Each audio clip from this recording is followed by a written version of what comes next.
som-hi!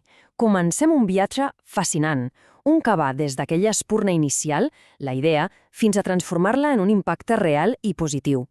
Anem a descobrir com la innovació, quan es connecta amb l'acció, té el poder de canviar les coses. Preparats? Doncs endavant! A veure, el punt de partida és claríssim, oi? El món professional està en una transformació constant, gairebé vertiginosa. Les feines canvien, les empreses han d'evolucionar per no quedar-se enrere. I aquí és on sorgeix la gran pregunta que ho mou tot.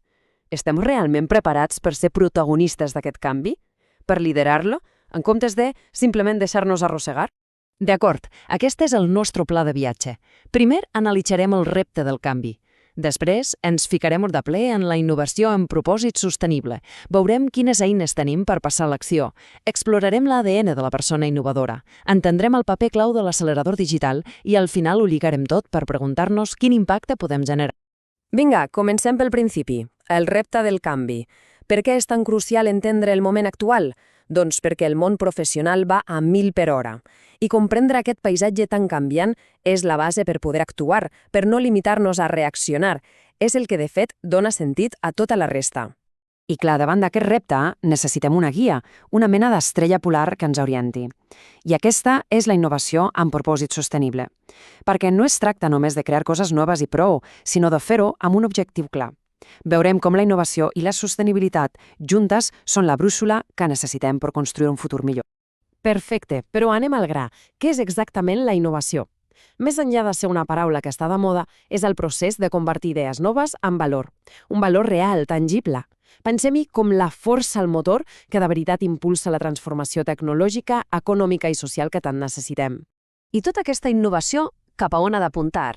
Doncs cap a un concepte clau que es va definir ja l'any 1987, la sostenibilitat. I és que la idea és d'una potència brutal, oi? Créixer avui, sí, però sense hipotecar el futur de ningú. Aquesta definició va marcar literalment un abans i un després.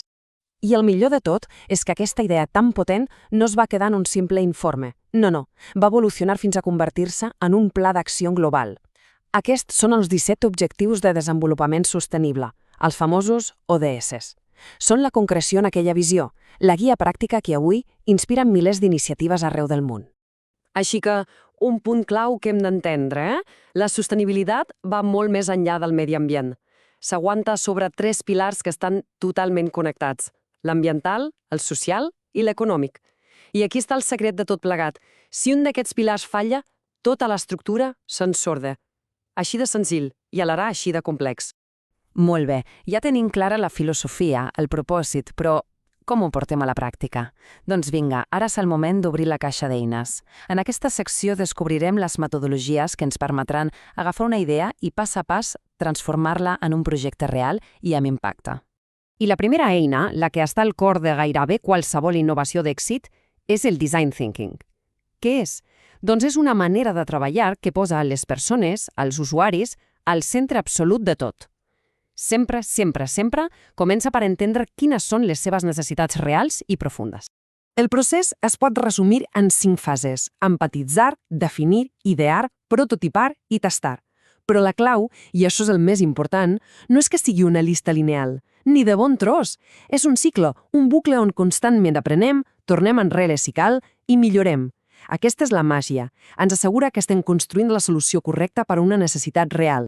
Però, atenció, el design thinking no treballa sol, fa un equip perfecte amb altres metodologies. Pensem-ho així, mentre el design thinking ens ajuda a trobar el problema que realment cal resoldre, eines com Lean Startup i Agile ens ensenyen a construir la solució de manera eficient, ràpida i adaptant-nos sempre al canvi. Són el tàndem perfecte.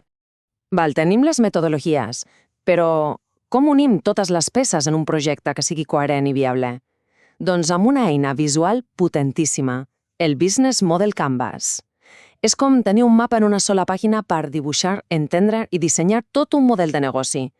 És el moment en què la idea deixa de volar i posa els peus a terra.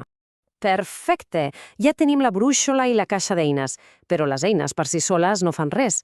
L'element decisiu és qui les utilitza. Ara toca parlar del més important, el factor humà. La mentalitat, les habilitats, el que anomenem l'ADN de la persona innovadora. I el primer que hem d'esborar del cap és el mite del geni solitari tancat en un garatge. La innovació d'avui dia, la que de veritat funciona, neix de la col·laboració. És un requisit absolutament indispensable per poder ajuntar diferents punts de vista, coneixements i experiències i així crear solucions que siguin realment potents. I aquest espírit innovador pot prendre dues formes, totes dues igualment valioses. Es pot emprendre creant un projecte nou des de zero, o es pot intraemprendre, és a dir, actuar com un motor de canvi i d'innovació des de dins d'una organització que ja existeix. Les dues vies són fonamentals. I aquí veu una de les idees més potents. Res d'això és innat. No és que hi hagi gent que neix amb un do. La perseverança, la creativitat, la col·laboració són competències. Així ho defineix el marc europeu Entrecomp. Són habilitats que es poden identificar, aprendre i, sobretot, desenvolupar. En resum, no es neix amb espírit emprenedor, es fa. D'acord, tenim la mentalitat, les eines, l'enfocament col·laboratiu. Què falta en aquesta equació? Doncs falta el multiplicador de força. L'element que agafa tot el que hem vist i ho accelera de manera exponencial. Estem parlant, és clar, de la competència digital. A veure, avui dia ser competent digitalment no és una opció, és la base de tot. Però atenció, perquè no va només de saber utilitzar un programa. Com ens diu el Marc Dicom, va de transformar la manera com treballem, com col·laborem i com creem valor. Va d'obrir la porta a noves formes d'innovar que abans eren impensables. I ara arriba el moment de la veritat.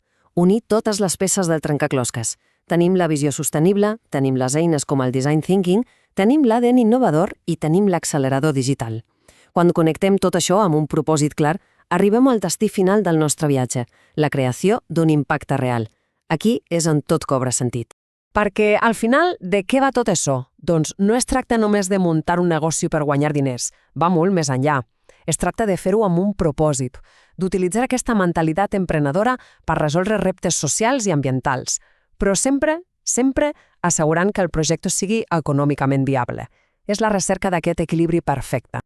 I que ningú pensi que això és teoria, Ni de bon tros. Pensem, per exemple, en Espigoladors, aquí a Catalunya.